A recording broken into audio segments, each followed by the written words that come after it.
Hi. In this video, we will talk about 3P of marketing. So without any further ado, let's get straight jump into the video. So first of all, we need to know about what are the 3P of marketing.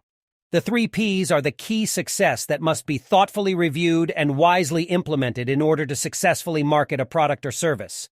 They are product, price, and promotion. The number one P of marketing is product. Creating a marketing campaign starts with an understanding of the product itself. Who needs it, and why? What does it do that no competitor's product can do?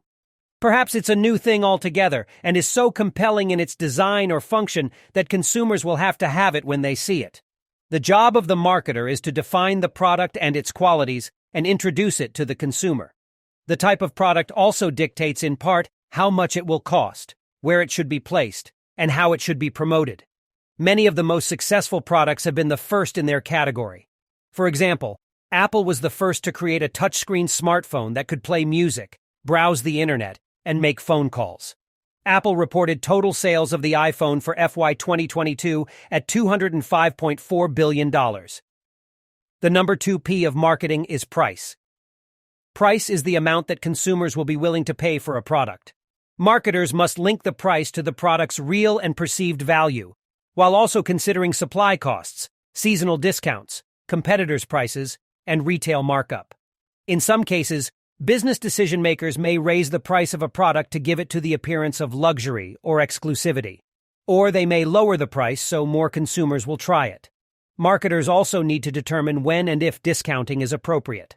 A discount can draw in more customers, but it can also give the impression that the product is less desirable than it was. The number 3P of marketing is promotion. The goal of promotion is to communicate to consumers that they need this product and that it is priced appropriately. Promotion encompasses advertising, public relations, and the overall media strategy for introducing a product.